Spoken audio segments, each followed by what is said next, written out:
손 들고 샬롬, 윈손 들고 샬롬.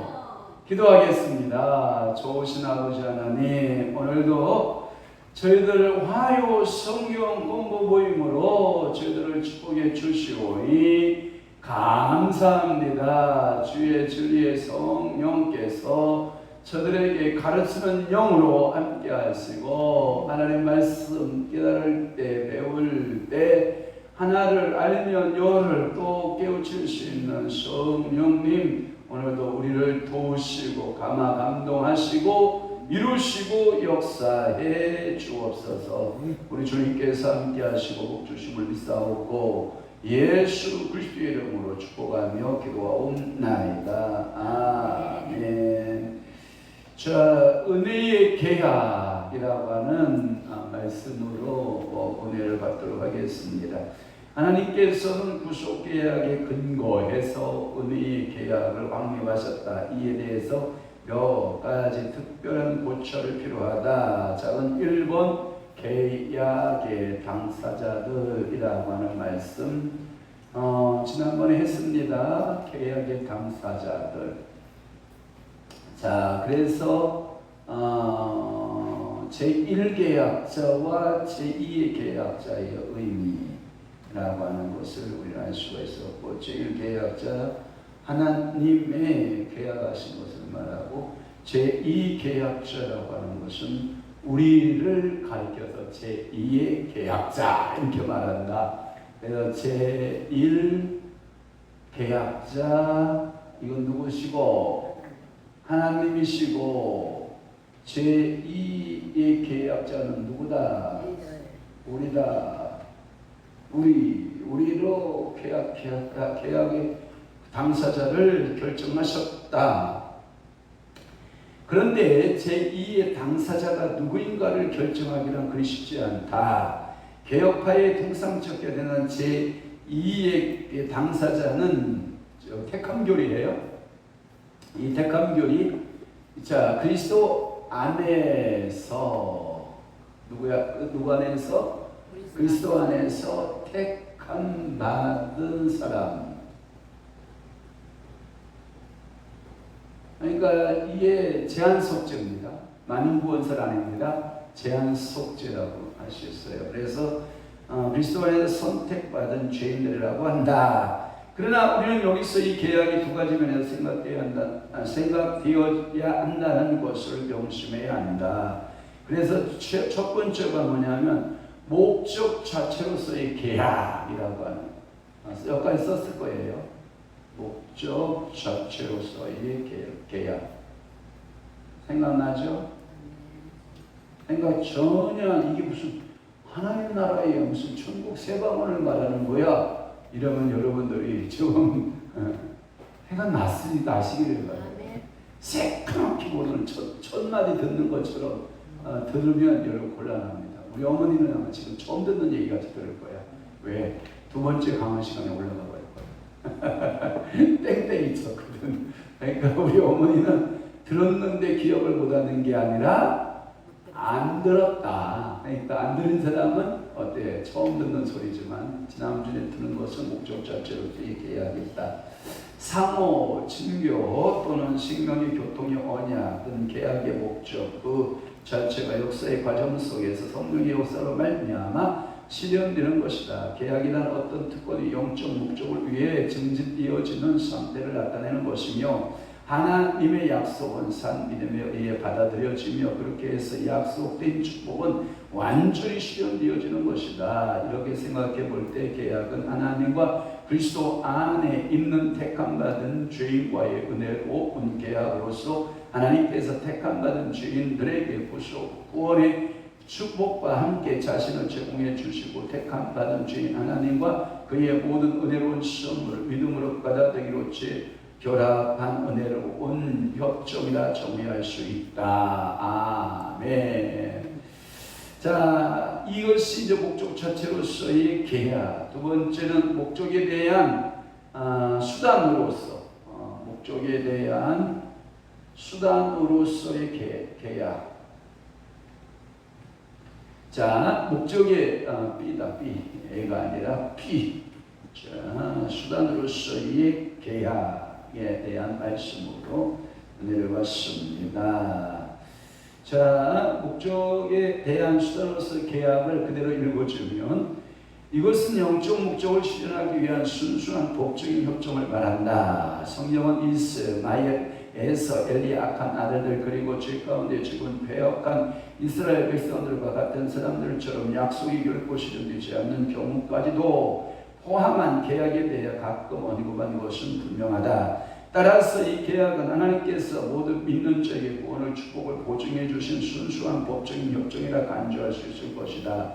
우리가 이 언약을 이처럼 넓은 의미로 생각해 본다면 우리는 하나님께서 그 언약을 믿는 자들과 그의 자녀들에게 이룩하셨다고 말할 수 있다라고 하는 거예요. 계약을 성립시킬 수 있다라고 하는 거예요. 여기까지 했습니다. 뭔지 알죠? 그 다음에 두 번째, 은혜의 계약의 약속과 요구. 은혜 계약의 약속과 요구. 약속은 뭐고 요구는 뭐냐? 자, 약속과라고 하는 거 있어. 약속과 은혜, 요구이란 말인데, 자, 이것을 좀 설명하면 이런 겁니다. 여기서부터 여러분들이 정신 바짝 차리셔야 됩니다. 그 얘기가 그 얘기 같고 그 얘기가 그 얘기 같고 이러면 안 돼요. 예? 그러니까 분별이 돼야 돼요. 한 예로 이런 거예요. 산에 가서 나무를 봤어요. 이거 소나무야. 이거 소나무. 자, 이것은 참나무야. 참나무. 자, 이것은 오리나무야. 오리나무. 산에 가면 시골 가면 소나무, 참나무, 오리나무 이런 게 많이 있거든요. 그런데 이게 뭐야? 그러면 나무. 소나무를 가리키고 이게 뭐야? 나무. 참나무를 이게 뭐야? 그러면 나무. 오리나무를 가리키고 이거 뭐야? 그러면 나무. 이래 버리면 돼요? 안 돼요? 안 돼요. 이걸 가리키고 이게 뭐야? 그러면 소나무. 이것을 가리켜 뭐야? 참나무. 이것을 가리켜 뭐야? 오리나무. 이게 딱딱 맞춰야 되는 거예요. 그러니까 나무 이래버리면 나는 무식해 이런 소리예요. 그러니까 설교를 할 때 목사님들이 이게 뭐냐면 이런 거와 같아요. 예리하게 날카롭게 이렇게 설교를 딱딱딱딱딱 메시지를 전달해주는 선명한 목회자가 있고요. 도대체 뭔 얘기를 하는 거야? 어떻게 하자는 얘기야? 아니 도대체 어디 부분은 어떻게 얘기하는 거야? 아예 가까워요. 엄청 가까워요. 어떤 설교자는 제목도 안 알려줘요. 성경도 안 읽고 설교해요. 아니 오늘 성경 본문은 이런 내용, 이런 말씀에 이러한 제목으로 이렇게 설교합니다. 이걸 알려줘야 모든 성도들이 준비하고 오늘은 창세기에 대한 말씀이고 창세기에서 하나님의 은혜적인 이야기를 하려고 하는구나. 그것은 은혜의 계약이구나. 이렇게 좀 준비케하고 말씀을 이렇게 전해야 되는데 전혀 백지상태를 만들어 놓고 아무 성경도 하나도 안 읽고 제목도 안 주고 그냥 주저리 뭔 얘기를 하는데 그게 뭔데? 그게 뭐야? 그래서 그게 뭐야? 뭔 얘기를 하려고 하는 거야? 많이 실수합니다. 저 같은 사람은 아예 그게 원고를 써요. 저는 꼭 유튜브 100번이면 100번 다 들어보십시오. 처음에 오늘은 다니엘서 5장 29절에서부터 31절의 말씀을 통해서 결말이라는 말씀으로 은혜를 받고자 합니다. 여러분 저는 이거 누구한테 배운 줄 알아요? 누구한테 배웠을 것 같아요? 한국의 최고로 가는 설교자인 조용기 목사님은 항상 성경 본문과 함께 설교 제목을 제일 먼저 영재로 딱 띄워놓고 거기에 대해서 메시지를 전해요. 거기서 제가 배운 거예요. 그러니까 한 번도 여러분들에게 하나님의 말씀 전달이나 제목의 전달에서 빼먹는 적이 있다 없다? 없다. 근데 어벙어벙하고 그냥 안간에 쓰면 그냥 노주리 아니 당신의 노조리를 좀 정리 좀 해야 될 거 아니야. 누구는 뭐 정리하는데 뭐 일주일 걸린다, 누구 정리하는데 뭐 하루만 된다면 또 누구 정리하는데 뭐 1년도 해도 못 정리한다는 거. 아니 도대체 뭘 어떻게 하려고 그러는 거야. 하나님의 메시지가 딱 들어오는 것에 성경이 창세부터 계시록까지 따다다다다다다다 이거 정리가 따다다다다다 되고 오늘 말씀 들으면 설교가 이 핵심 설교 힌트가 그냥 한 100개, 200개가 따다다다다 쏟아져 나오고 막 이게 어떤 역사들이 막 일어나야 졸지 않고 이게 커뮤니케이션이 들고 이게 말씀이 재미가 있는데 너는 네 얘기해라. 나는 내 공상의 세계를 갖고 있는 거야. 그러면 뭐 하기만 해요? 지겹기만 하고 졸리기만 하고 나하고 상관이 있다 없다? 시원한 얘기거든. 그러나 오늘 여러분들이 은혜로 확 들어와 버리면 여러분들이 오늘 이 이야기는 누구의 이야기다? 나의 이야기다. 이렇게 여러분들이 받아들이고 재밌는 성경 공부가 되어야 되지. 그냥 물에 물 탄 듯 술에 술 탄 듯 그러한 성경 공부를 하면 된다 안 된다? 안 된다. 특별히 바이블 성경 공부에서 우리가 지금 뭐 하고 있는 거예요? 조직신학을 요약하고 있는 거 아니에요? 여러분 조직신학이 뭐예요? 신학의 기둥 아닙니까? 이 신학의 기둥이 없으면 성경을 여러분들이 세울 수가 없는 거거든요. 그러니까 여러분들이 이 바이블 성경 공부를 통해서 신학적 기둥을 탁 세우고 어떠한 부분에서 딱 보는 안경을 갖고 어떤 관점을 가지고 딱 보면 그 관점이 딱 보이고 하나님에 대해서 보면 하나님이 딱 보이고 예수 그리스도에 대해서 그게 하나님에 대해서는 신론 아니요 예수 그리스도에 대해서는 기독론이요 사람에 대해서는 뭐요 인간론 아니요 사람을 죄인에 빠졌는데 그것을 구원한다는 거 아니요 그게 구원론 아니요 에? 그 구원받은 사람들이 어떻게 됐다는 거예요? 교회를 만들었다는 거 아니요 그게 교회론이요 그래서 교회론에서 뭘 대망하는 거예요? 종말을 대망하는 거 아니에요. 그게 신학의 7가지의 절신학 기둥이 있다는 거예요. 몇 개의 기둥? 7개의 기둥이 있다는 거예요. 그 기둥을 안 세워놓으면 아이씨 이게 뭐냐면 주저리 이런 얘기하면 일이 끌려가고 일이 얘기하면 일이 끝나고 일이 얘기하면 일이 끝나고 아니요. 좀 은사활동을 해도 은사운동을 해도 저희 신학이 딱 써있는 은사운동하면 규모가 있고 질서가 있고 그렇죠. 그런데 이 조직신학이 안 세워져 있으면 두저리 이거 얘기했다가 저거 얘기했다 이거 했다 저거 얘기했다 이거 했다 저거 얘기했다 안 된단 말이에요. 그래서 하나님에 대해서는 하나님, 예수에 대해서는 예수, 그 기독론에 대해서 딱 알고 인간은 딱 가고 인간을 구원하는 구원론이 딱 적용되고 구원에 있어서 제일 적용자가 누구냐? 성령이시니까 성령론에 대해서 딱 알고 아멘? 그래서 교회론에 딱 알고 종말론에 대해서 딱 알고 이렇게 그러니까 의사가 환자가 오면 얼굴 색깔 보고 몇 마디 딱 해보고 그 생활 습관 몇 가지 딱 하면 이럴 것이다. 그러나 정밀 진단 한번 해보자. 그래서 기계 속에 집어넣어가지고 사진도 찍어보고 MRI도 찍어보고 CT도 다 찍어보고 해가지고 당신에게는 이런 질병입니다 하고 딱 가고 결론을 내고 어떻게 하면 치료가 됩니다라고 딱 결론을 내서 치료로 들어가는 의사 아무것도 몰라. 여기 찔렀다가 저기 찔렀다가 여기 찔렀다가 저기 찔렀다가 도대체 그 저기 뭐 소가 뒷걸음치다가 쥐잡듯이 잡히면 낫는 거고 그러나 대부분의 사람들은 다 뭐야? 죽어가는 거야. 그러니까 여러분들이 신학을 지금 왜 하는 거냐? 여기 지금 여기 저희 신학을 왜 하고 있느냐? 분별력을 주려고 하는 거예요. 분별력을. 초등학생들이 분별력이 좋을까요? 대학생들이 분별력이 좋을까요? 대학생들이 분별력이 좋아요. 그런데 초등학생들은 뭐예요? 아리아리 알 것 같고 또 못 것 같기도 하고 막 이런단 말이에요. 그런데 대학생들은 떡 들으면 이건 아니야. 이게 답이야. 이거 맞아. 이게 이런 거야. 이 분별력을 갖잖아. 그럼 여러분들은 맨날 초등학생 같이 있을 거고 아니면 성장하는 그리스도인이 될 거예요.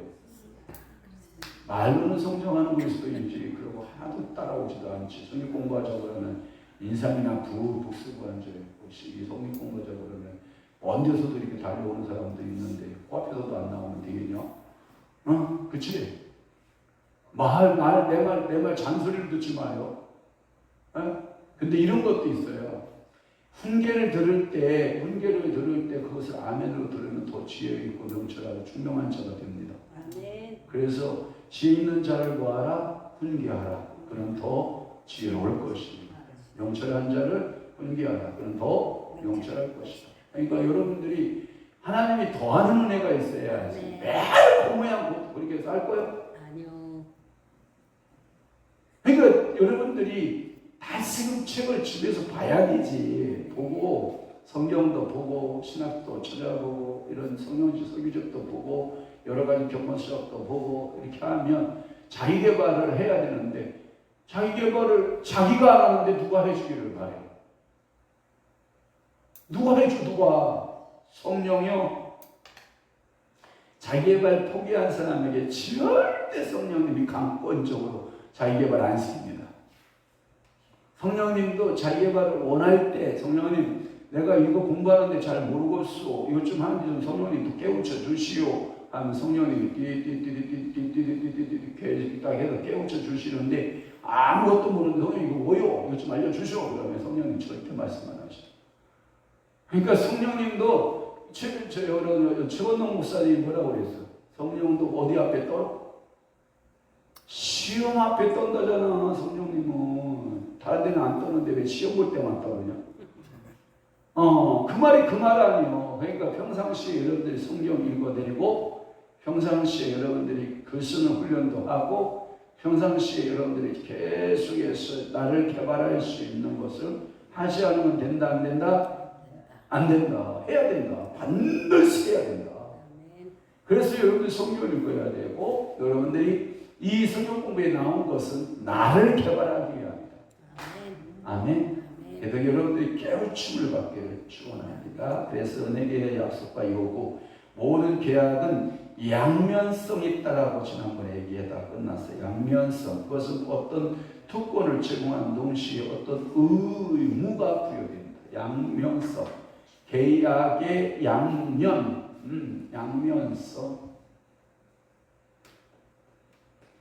여러분 양면성이 뭐예요? 첫 번째가 특권이 뭐냐? 계약의 특권이 뭐냐? 그러면 두 번째 어떤 의무를 행해야 되냐? 그 계약이 어떤 의무를 행할 때 그것이 존속이 되고 행하지 못하면 깨지는 거죠. 예를 들어서 이런 거예요.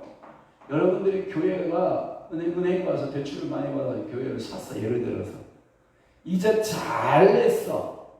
그러면 여러분 봐봐요. 의무를 다 했잖아요. 그러면 그 교회에서 특권을 누릴 수 있어요. 그런데 이자를 안 내. 그러면 이 특권이 뭐예요? 빼앗기는 거예요. 다 깨지는 거예요. 그러니까 성도가 하나님의 은혜 계약 안에 계약을 맺었어. 근데 성도가 의무를 다 해야 되는데 의무를 뭐해? 유기 안 해. 그러면 그거 깨져 안 깨져요? 성령이 오셨어. 성령이 처음에 오셔서 진리의 성령으로 우리를 깨우쳐 주시고 우리를 알려주시고 우리에게 갖가지 은사도 주시고 좋은 것 다 주시고 성령의 뜻대로 살아야 되는데 대총욕을 위해서네. 뭘 위반한 거예요? 계약 위반한 거예요. 그러니까 특권이 사라져. 축복합니다. 여러분들에게는 항상 이 계약의 양면서 특권과 의무가 하나님으로부터 부여되기를 주님을 축원합니다. 그래서 작은 A가 뭐냐? 은혜 계약의 약속이에요. 자, 은혜 계약의 약속. 여기. 그러면 B는 뭐였어요? 은혜 계약의 요구죠. 요구. 이거에 대해서 말씀을 드리려고 하는 겁니다. 자, 은혜 계약의 약속. 여러분들 봐봐요. 이런 말 알아요? 주는 그리스도시요 살아계신 하나님의 아들입니다. 베드로가 고백해가네요. 그러니까 바요나 시므나 네가 복이 있도다 하고 이를 알게 한 이는 하늘에게 너의 혈육에서 난 것이 아니었다. 하늘에 계신 누가? 내 아버지가 너에게 부여했다. 그러면서 하는 말이 여러분들에게 이렇게 베드로가 고백을 하죠. 너 그거 알게 한 거 내 육에서 나지 않았어.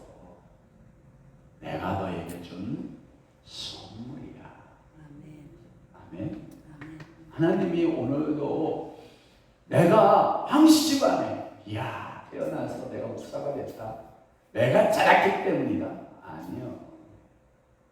은혜의 선물이에요. 은혜의 선물. 주님께서 나를 택해 주신 것이 뭐예요? 은혜의 선물을 주신 거예요. 그러면 그때 베드로에게 뭘 약속한지 알아요? 내가 천국 열쇠 줄 거야. 그때 베드로에게 천국 열쇠를 받아요. 그러니까 이 베드로가 십자가를 져야 되어야 할 상황에 놓이잖아요. 그때 이 계약의 약속대로 여러분 베드로가 십자가를 질까요? 십자가를 내팽개치고 도망갈까요? 저요. 십자가를 끝까지 져요. 이 약속 때문에 그래요. 하나님은 오늘도 여러분들하고 약속을 할 때 내가 변할 것 같아요? 하나님이 변할 것 같아요? 여러분들은 계속 하나님이 변한다고 생각하죠? 하나님의 약속은 안 변해요. 근데 누가 변할까요? 내가 변해요. 왜냐하면 이런 거와 같아요. 어린 딸을 하나 키웠어요. 3살이 됐어요. 근데 아빠하고 너무 아빠하고 친밀감이 아빠하고 친밀. 아빠한테 이러는 거예요, 딸이. 아빠, 난 아빠하고 결혼해서 양들어 살 거야. 아빠가 나의 최고야.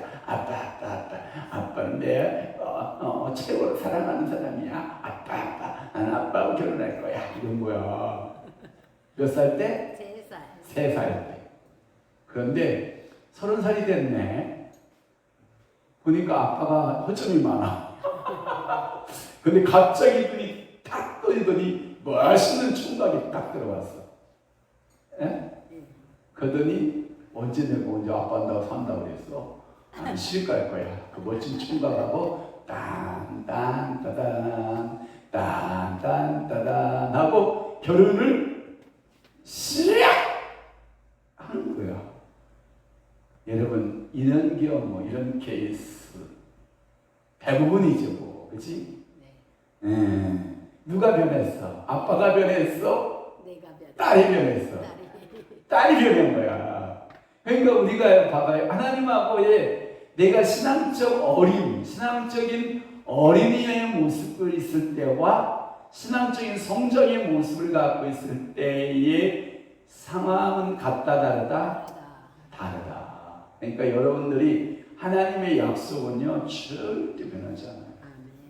누가 변하냐? 내가 변한다. 여러분 제가 구원도 이런 말씀했죠. 구원도 하나님의 작정, 계획은 변한다 안 변한다?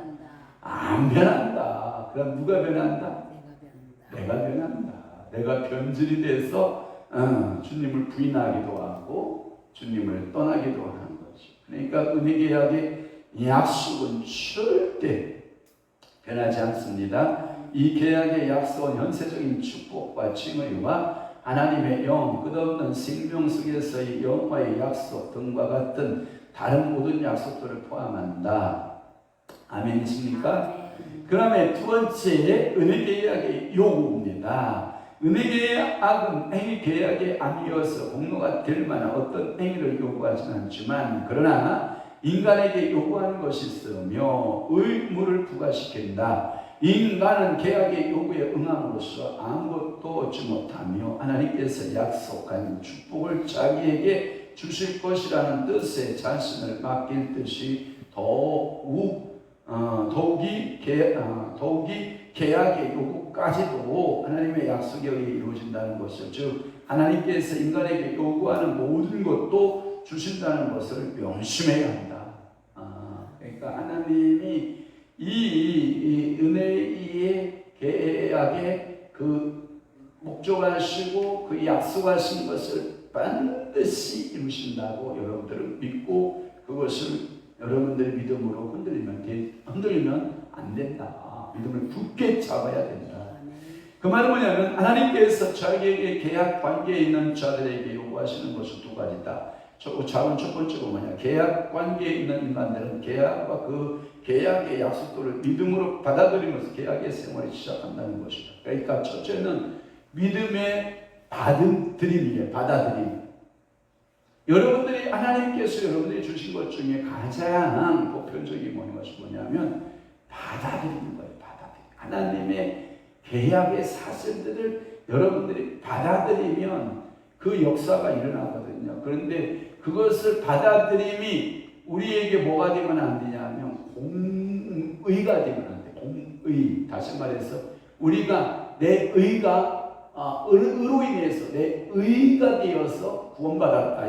이게 믿음이 공로주의가 돼요. 내가 믿었기 때문에 구원이 이루어졌다. 이렇게 생각해요. 아니요. 하나님께서 은혜를 먼저, 그러니까 제가 이런 표현 많이 쓰잖아요. 자, 봐봐요. 꽃이 있어요. 꽃이. 꽃이 만발해요. 꽃이. 오른데 여러분들 해바라기 봤죠? 해바라기. 네? 네. 이 꽃이 쫙 펴졌는데 이 꽃이 봐봐요. 향기가 날까요? 안 날까요? 나서 바람을 타고 슈 공중으로 날아가요.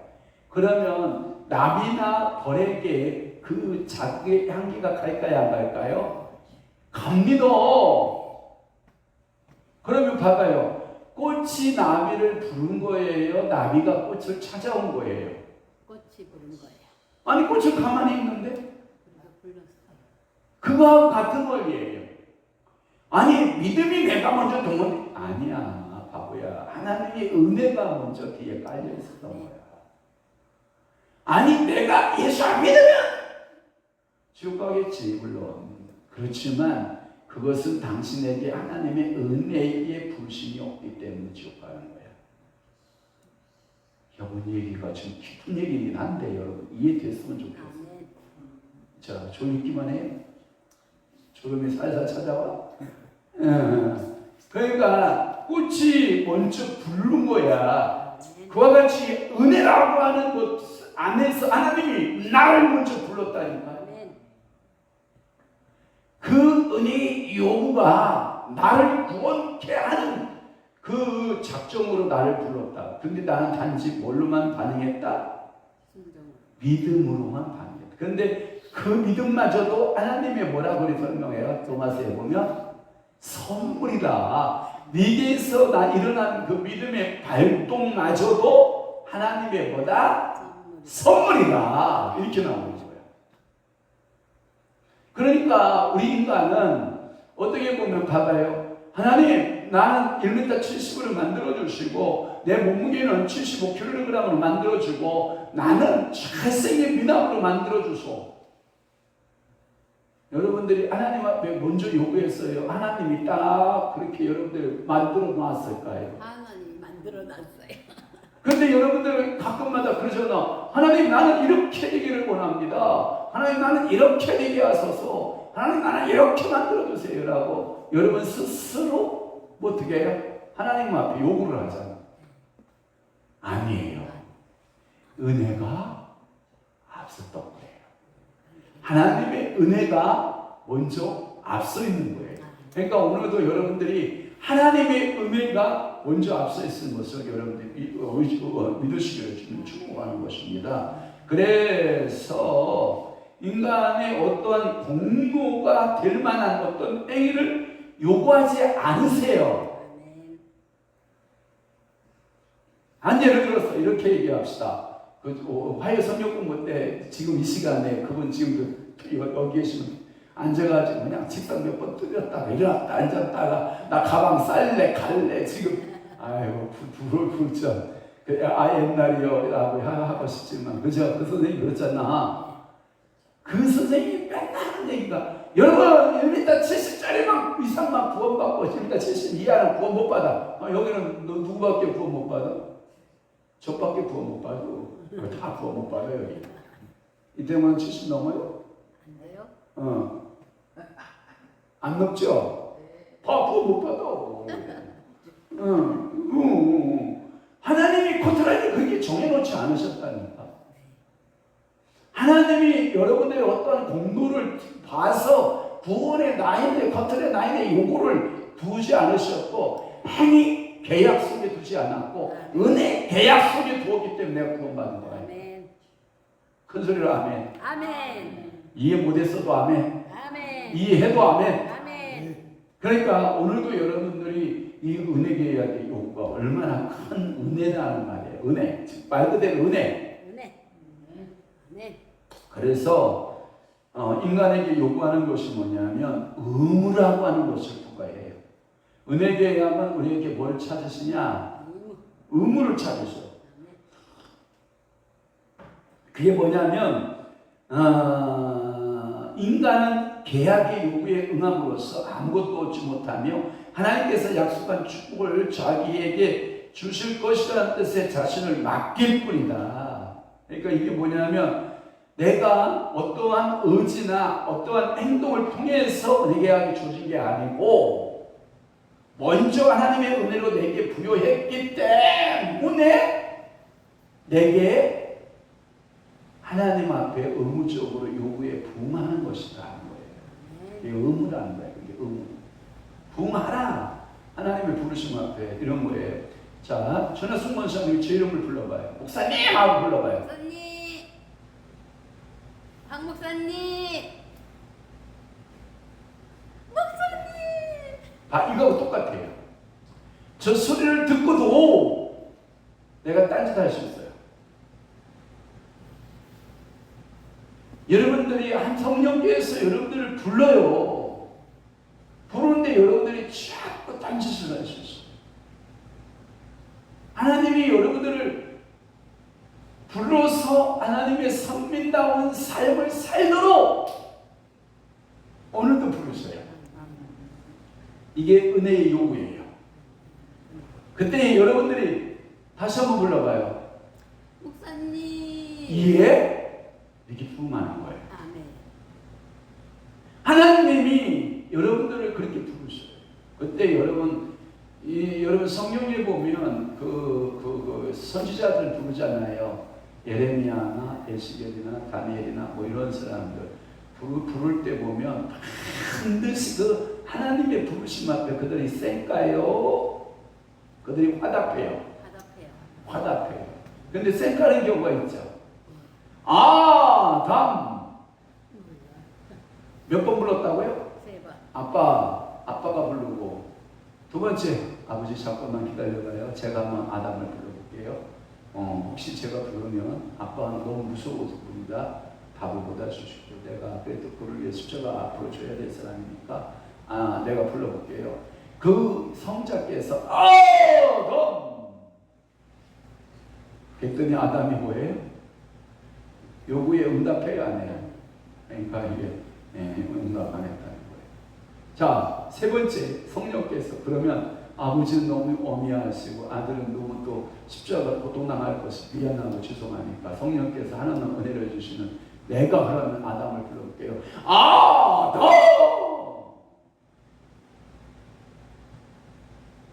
근데 아담이 그 응답해야 안 해요. 그래서 주의 원형이 된 거예요. 만약에 아버지가 부르고 아들이 부르고 성령이 부르실 때 하나의 반응만 보여도 그는 하나님의 성민이 될 가능성이 많아요. 예를 들자면 이스라엘 백성들 알죠? 누가 불렀어요? 아버지가 불러요? 아들이 불러요? 성령이 불러요? 아버지가 부르죠. 여러분들은 누가 불렀어요? 아버지가 불렀어요? 아들이 불렀어요? 성령이 불렀어요? 제가 아무리 뜯어봐도 저는 성령이 부른 것 같아요. 성령의 부르심 앞에 성령의 소명을 하나님께 받은 것 같아요. 축복합니다. 여러분들이 그 부르심 앞에 반응하세요. 그 은혜 계약의 요구 앞에 여러분들이 반응하세요.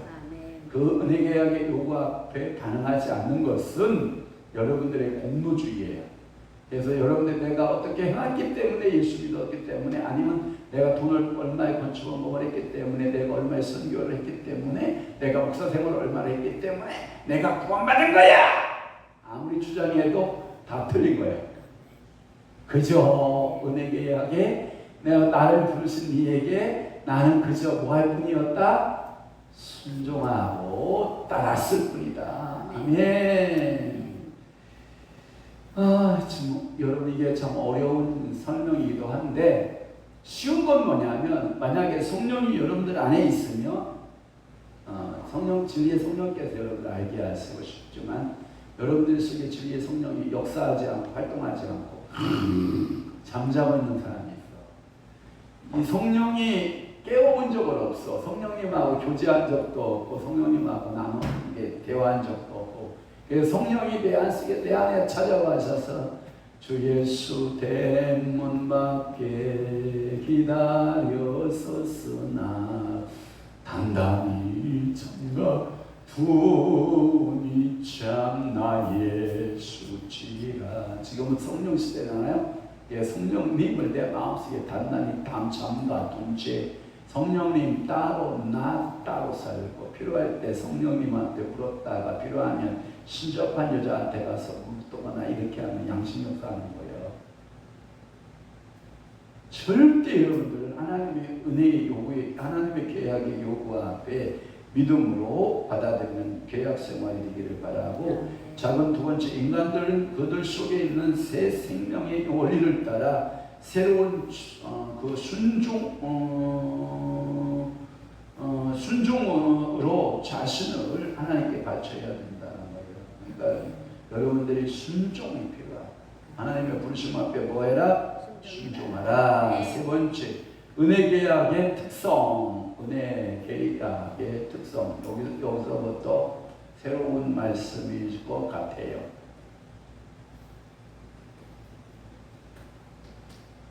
자, 은혜 계약의 특성. 작은 첫 번째가 뭐냐면 은혜로운 계약이다 라는 말씀이에요. 은혜로운 계약이다.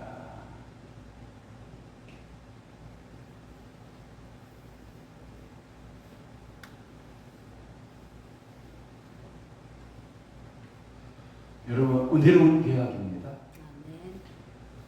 여러분 혹시 여러분들하고 어떤 계약을 노동 계약을 맺거나 어떤 계약을 맺을 때 어떤 사람 굉장히 막 그냥 어렵고 빡시게 맺는 계약이 있죠. 계약서 쓰고 싶어요, 안 쓰고 싶어요? 그냥 귀퉁방에 한번 방게 너 언제 잘 살아 싶냐 하고 나가고 싶은 생각이 막 들 때도 있죠. 네. 하나님은 그럴 것 같아요. 하나님은 은혜 계약으로 쓸 때 한없이 기다릴 것 같아요. 하나님을 여러분들이 좋은 하나님으로 봅니까? 네. 하나님에 대해서 여러분들 너무 타이트한 하나님으로 봅니까? 칼로 여러분 이게 뭐냐면 면도날 같이 예리하시고 날카로우시고. 근데 제가 보니까 은혜 안에는 그렇지 않은데요. 죄에 대해서는 그래요. 양면이라고 해요. 양면. 한쪽은 은혜로 보면 상대로 받아주고 무한대로 참아주시지만 죄에 대해서는요 당연하죠. 여러분 죄 짓는 대안. 하나님이 죄 싫어하는 게 뭘 것 같아요? 죄? 알긴 하는구나. 그래서 은혜의 계약, 은혜로운 계약, 은혜의 계약은 죄인들을 향한 하나님의 은혜의 열매와 표현이므로 은혜로운 계약이다. 이 계약은 시중 일관 은혜다. 할렐루야. 여러분들이 은혜. 두 번째 작은 비유는 뭐냐면 영원한 계약이다. 영원한 계약. 두 번째 무슨 계약? 영원한 계약. 영원한 계약이다. 여러분 영원한 계약. 아멘. 또 하나 이 계약은 특수한 계약이다. 이거 바꿉시다. 미안한데 내가 이걸 A, B, C, D로 바꿀게요. A, B, C. 특수한 계약이다. 그 다음에 D, 단일한 계약이다. 자, 영어 더 설명하고 가도록 할게요. 자, 영원한 계약이다. 이 영원한 계약은 인간이 계약을 깨뜨리지만 하나님께서는 항상 계약에 대해 참되심으로 은혜 계약은 영원하고 폐할 수 없는 계약이다. 제가 얘기했죠. 누가 깬다고? 내만큼. 인간만 깨. 하나님은 그 계약 맺으면 깬다 안 깬다? 절대 안 깨. 구원받기로 한번 작정된 자 버려 안 버려? 그래요. 하나님의 절대 주권, 하나님의 예정을 말할 때에는 여러분들이 제가 늘 강조한 게 그거잖아요. 하나님은 안 버려요. 절대 안 버릴 수도 없어. 하나님은 어떤 오류가 있다고 해서 버리지 않아. 그런데 내가 그걸 하나님을 버리고 빛을 버리고 내가 지옥을 향하여 가는 거예요. 하나님 그럼 지옥 보내냐? 아니요. 여러분 신라번이나 그 신성종 목사님이 쓴 책 중에 내가 본 천국이나 그런 책들을 보면 빛에 따라서 어둠이 드러나기 시작하는, 물러나기 시작했죠. 점점 물러나다가 지옥으로 그 불속으로 음으로 쫙 떨어져, 지가 떨어져. 왜? 빛 생활을 하지 못해. 단테 신곡도 그렇게 돼 있어요. 근데 신성종 목사님도 그렇게 보았어. 근데 단테가 한 가지 잘못한 거였어. 연옥에 대해서만 말 안 했으면 우리 개신교회에서 엄청나게 단테를 띄워주는 게, 단테가 개신교회에서 죽었던 이유는 뭐냐면 신곡, 단테 신곡. 여러분들이 자, 단테의 신곡. 여러분들이 이렇게 한문으로 이렇게 써져요. 신곡. 이렇게. 알았죠? 신의 노래라 뜻이. 알았죠? 신곡. 거기에 보면 우리 개신교가 왜 안 맞냐? 연옥선이기 때문에. 왜냐하면 단테가 살았을 때 캐톨릭적인 성향에 다 살았거든요. 그래서 그 사상 속에 연옥 사상이 깊게 묻어 있어요. 그래서 단테 신곡을 우리 개신교에서는 많이 안 알아줘. 연옥은 있다 없다? 그러니까 만들어낸 거야. 로마 교황청이 만들어낸 것을 연옥이라고 해요. 중간 상태. 그래서 유아기 림보 알아요? 유아기 림보? 림보 사상. 죽으면 유아기는 죄를 짓지 않았기 때문에 림보에 간다. 림보에 갔다가 다시 성령이 돼서 죄값에 대한 처벌을 받는다. 이런 이상한 논리들이 잘못 이어진 중세신학의 잘못된 모습들을 이렇게 우리는 보게 되는 거예요. 여러분들이 그러한 잘못된 신학적인 것도 있다라고 하는 것을 여러분들 한번 기억하시기를 바라고, 하나님의 계약은 영원한 계약입니다. 패하지 않는 계약입니다.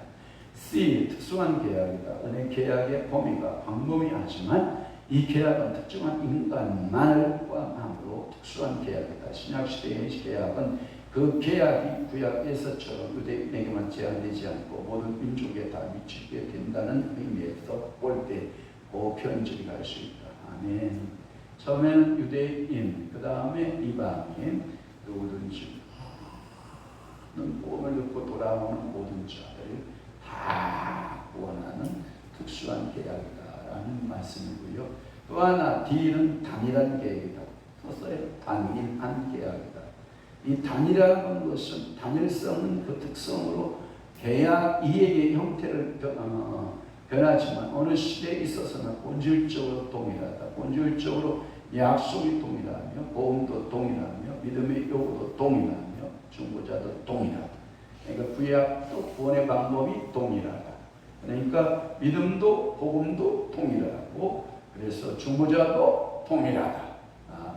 이 사상 여러분들이 가져야 돼요. 자, 단일한 계약이다 라고 하는 말씀을 드리고, 또 하나 이는 뭐냐면 조건적인 동시에 무조건적인 계약이다. 지금 말이 좀 이상하죠? 깜짝만 하는 것 같고, 조건적 긴 동시에 무조건적인 계약이다. 조건적인 동시에 무조건적인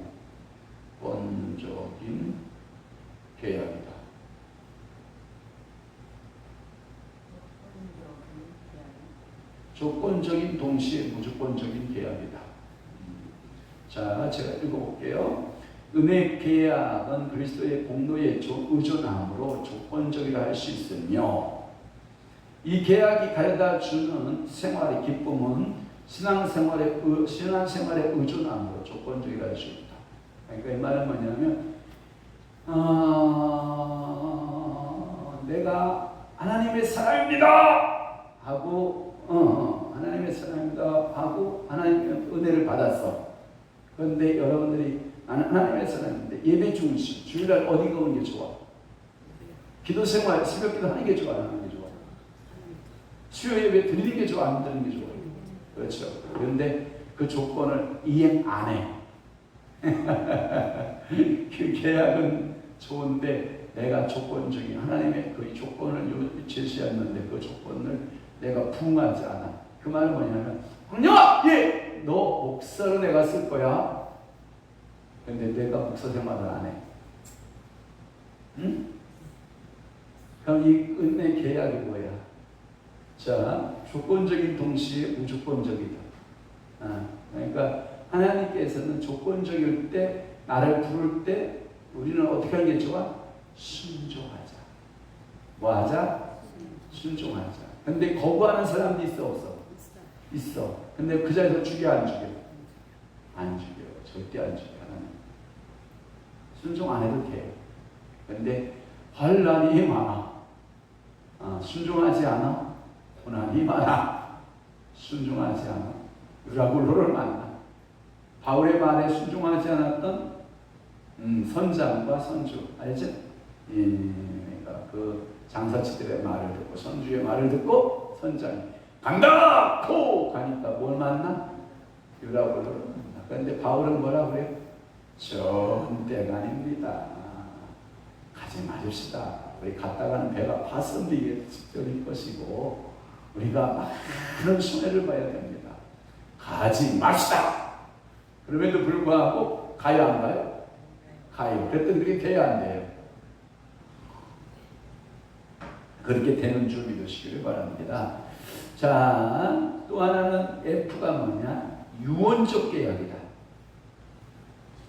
자, 히브리서 9장 11절에 유언은 유언한 사람이 죽어야 되나니, 그 효력은 유언한 자가 뭐 해야 돼요?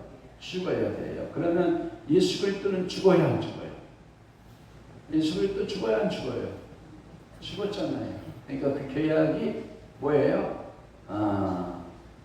굉장히 이 계약이 이제 능력이 있는 거예요. 그래서 이 유언적 계약이라 할 수 있는데, 이 말은 다음에 몇 가지 사실을 강조한다. 첫 번째, 은혜 계약은 하나님의 자유로운 협정이다. 자유로운 협정이고, 두 번째, 은혜 계약의 신앙적 의미는 그리스도의 죽음으로 말미암아 소개되었다. 세 번째, 하나님께서는 그가 요구하시는 바를 계약 속에서 주신다. 그것은 뭐냐? 말씀 안에 모든, 그러니까 정확히 표현하면 신구약 성경 66권도 우리에게 말씀이라고 하는 것을 주지만 실은 그 말씀이 뭐예요? 계약인 거예요. 신구약 성경 모두가 뭐예요? 계약이에요. 하나님이 나하고 뭐 한 거예요? 계약을 맺으신 거예요. 계약. 계약 맺는 축복 있기를 바랍니다. 여러분들의 가정에 계약이 성사되기를 바랍니다. 결혼의 계약, 또는 부동산의 계약, 여러 가지 인생의 계약들이 맺어지는 역사가 있기를 축복합니다. 또 하나는 뭐냐? 유언적, F가 유언적 계약이에요. 이 F, 그 다음에 G가 뭐냐면 계약의 중보자라고 하는, 이, 그 다음에 F, 그 다음에 G. 이거예요. G, F, G. 알았죠? F와 G. G는 계약의 중보자. 은혜 계약. 중보자가 있다는 면에서 행위 계약과 다르다. 그리스도께서는 새 계약의 중보자로서 나타난다. 그러니까 그리스도 없는 중보자 없는 계약은 무효입니다. 왜 그런지 알아요? 하나님은 주인과 함께 계약을 맺을 수 없어요. 그래서 의의 하나님은 의와 함께 계약을 맺으셨어요. 그게 누구냐? 그리스도와 함께 계약을 맺어요. 또 하나는 그리스도께서는 그가 하나님과 인간 사이에 화목하도록 중재하신다는 명과 그가 화평의 실질적 성취를 위해 필요한 모든 것을 충분한 능력을 소유하셨다는 면에서 중보자시다. 그리스도께서 보증인으로서 우리의 죄를 담당하시고 죄의 용벌을 받으시고 율법의 완성하심으로 화평을 회복하신 것이다. 그러니까 회복한 하나님의 계약. 왜? 죄로 인하여 빼앗겼던 계약을 다시 집값을 예수 그리스도가 뭐하고 지불하고 회복된 계약의 당사자로 나서게 된다 이 말이에요. 그것을 우리가 그리스도를 믿음으로 내게 의가 뭐에 대해서 전가돼서 나를 어떻게 하시고 의롭다 하시는 거예요. 할렐루야. 한번 물어볼게요. 나는 의로워요, 죄인이에요? 두 가지 다 맞아요. 의인이면서 죄인이고 죄인이면서 의인이에요. 그러니까 이 삶의 패턴을 잃어버리지 않으면 나는 예수 그리스도가 구원을 이루은 것 사실을 맨날 나 믿노라 하면서 한 번 받은 구원 영원한 구원 뭐 이렇게 가면 안 돼요. 하나님은 아까 변해요 안 변해요? 계약에서 변해요 안 변해요? 안 변해요. 근데 누가 변해요? 사람이 변해요. 사람. 그러니까 인간 내가 변하는 거예요. 자꾸 내가 변하는 그 계약이 변화가 일어나는 것이 그리스도는 절대로 변한다 안 변한다? 안 변한다. 그래서 여러분들 뭐하게 살게 하시냐면 자유인으로 살게 하시죠. 자유인. 뭘로 주셨다? 자유인으로 주셨다라고 하는 거예요. 자, 작은 네 번째가 뭐냐? 은혜 계약 안에 있는 회원이에요. 은혜 계약 안에 있는 회원. 네 번째.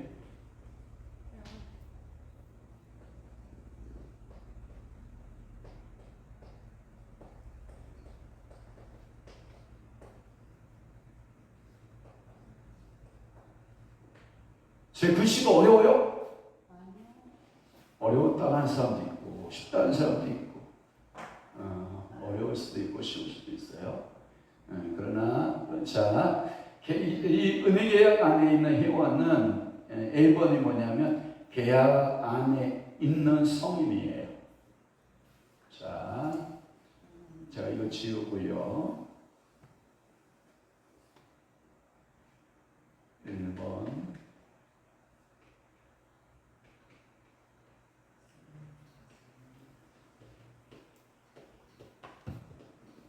자, 은혜 계약 안에 있는 성인에 대해서 말씀드릴게요. 성인은요, 거룩할 성인을 말하는 거 아니에요. 이 거룩할 성은 이룰 성자, 이룬 사람, 이런 성인이라는 말인데, 이 성인은 한번 물어볼게요. 여러분 성인이에요? 성인 아니에요? 성인이에요. 지금 만 18세 이상의 성인인가요? 네. 얼마 전에 우리가 이렇게 현수막 걸렸어요. 청년에 대한 뭐 일자리 뭐 이렇게 설명이 나오면서 청년의 기준을 우리 권사님하고 새벽교회 끝나고 가다가 권사님 성인이요? 청년을요? 만 18세부터 30 모르는구나. 4세까지가 청년이에요. 만 18세부터 34세까지가 청년이라고. 그 이상은 뭐라고 부를지 몰라. 노처녀? 노총각? 뭐 이렇게 부르나? 그건 몰라요. 성인은 우리나라 법으로 하면 18세 이상. 미국은 몇 세일 것 같아요? 16세. 16세 이상이면 계속 결혼해요. 미국 같은 경우 16세. 우리나라는 18세. 여러분 18세가 여러분 제가 보기에 고등학교 3학년인가요? 18세면? 야, 고등학교 3학년이 성인? 저는 좀 의아한 마음. 한 21세를 올려야 되지 않나? 뭐 하긴 뭐 군대 자원하는데 18세만 돼도 군대 자원 간다. 그러니까 이게 조금 문제가 있는 것 같기도 한데, 자, 그래 좋아. 18세 자기가 모든 것을 판단하고 할 수 있는 것. 자, 이 말의 의미는 이런 거예요. 성인들은 믿음으로만 순수한 합법적 협정으로서 계약에 들어갈 수 있으며 은혜 계약에 들어가면서 동시에 생명의 교통의 계약에 들어가는 것이다. 그러므로 그들은 곧 완전한 계약 생활에 들어가게 된다. 이 계약이 뭐냐면 이런 거예요. 18살 아래인데 엄마 나 사랑하는 사람 생겼어. 나 결혼할래. 참 난감하네. 좋겠다. 어? 그랬으면 좋겠어? 그거 잘 뿌려야 돼요, 씨야. 이거 진짜 이거 난감한 거예요. 지금 그대가 나이 찬 아가씨를 갖고 있으니까 그랬으면 좋겠다 그러는 거예요. 반작용적인 작용에 의해서 그런 건데 아니에요. 여러분들의 자녀 정상적으로 18살 이상 다 돼서 결혼한다고 하는 축복이 있기를 바랍니다. 먼저 그냥 엄마 나 사고 줘. 뭐하고? 내 친구 임신시켰어. 뭐 이런 엄마하고 아버지하고 나이 차이가 17살 차이밖에 안 나. 18살, 17살 차이밖에 안 나. 여러분 말이 돼요. 옛날도 아니고 지금 시대에 제가 왜 이 얘기를 하냐면 이 성인들 제가 오늘 말하는 거 있는 이 성인들 순수한 합법적 협정으로 계약에 들어갈 수 있으며 내 계약에 들어간 동시에 생명의 교통의 계약에 들어가는 것이다. 곧 완전한 계약 생활에 들어가게 된다. 이 완전한 계약 생활이 18세 이하면 되겠냐? 아직 아니다. 제가 이 얘기를 지금 하고 있는 거예요. 그러면은 생명의 교통의 계약에 들어갔다라고 하는 것은 뭐냐? 생명, 하나님, 예수님, 성령이 기도를 통해서 늘 여러분들 교통함이 있어야 된다. 교통함. 성인들은 적어도 신앙적 성인들은 하나님하고 생명의 교통의 연합이 필요하다. 아멘. 자, 그 다음에 계약 안에 있는 성인이고 B형 뭐냐면 계약 안에 있는 신자의 자녀들. 계약 안에 있는 신자의 자녀들. 여러분 가정에 가면 자녀들 있어요, 없어요? 있어요? 여러분 잘 전도된 거예요? 가끔마다 손을 얹고 여러분 회개해야 돼. 주여 누구를 구원하려고 내가 발버둥 칠게 아니라 내 뱃속에서 응에 태어난 내 자식 새끼라고 잘 전도하는 축복을 주옵소서. 아멘. 여러분 내 자식 새끼가 내 거라고 생각해요?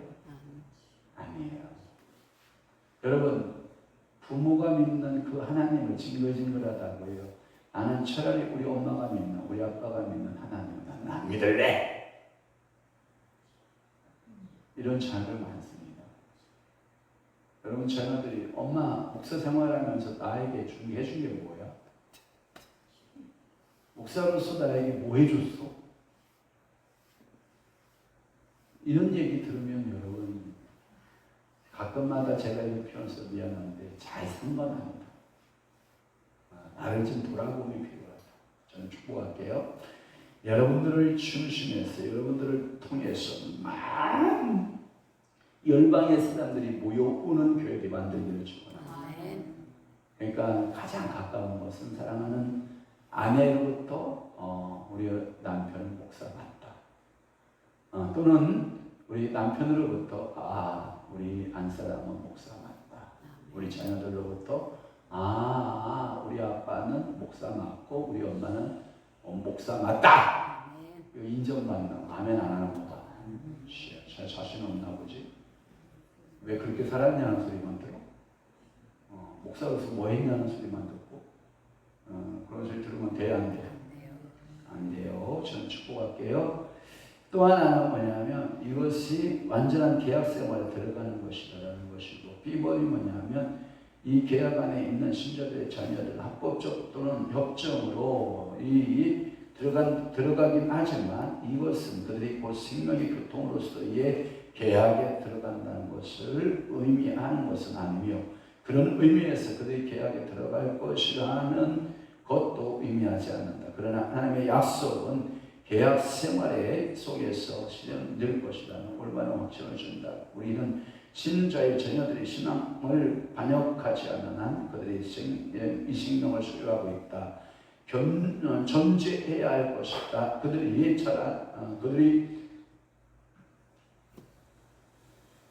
자라면 그들은 자발적으로 진실한 신앙을 고백함으로 계약적 책임을 받아들이게 될 것이다. 이것이 실패할 때는 그들 자신의 계약의 파기자가 된다. 그러니까 여러분들이 이런 거예요. 내가 자녀 태어나게 했으면 세례를 받게 하고 불선을 자라서 성인이 되기까지 여러분 책임져야 돼요. 아멘 해봐요. 아멘. 그러니까 그래서 여러분들이 자녀들 다 예수 못 믿는 것이 여러분들이 죄값은 아니겠지만 하나님 앞에 섰을 때 이 자녀애는 어떻게 하고 갔냐? 그래야 여러분들이 인정할 수 있다 이 말이에요. 알았죠? 그 다음에 C, 계약 안에 비중생자. 계약 안에 있는 비중생자.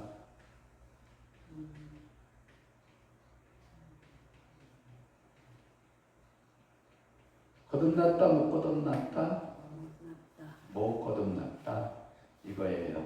그런데 못 거듭났는데 계약 안에는 있다 이 말이에요. 앞서 말한 것을 모아 비중생자도 일시적으로 순수한 합법적 관계를 맺는 계약 속에 들어가는 것이다. 그들은 계약의 자녀로서 인정되며 그 요구에 복종하며 계약의 직무를 분담한다. 또 그들은 세례의 징표를 받고 계약의 평범한 축복을 기억하며 기뻐하며 성령의 특별한 역사에까지 참여하게 된다. 그러나 만일 그들이 이에 수반되는 책임을 받아들이지 않는다면 그들은 계약의 파기자로 인정될 것이다.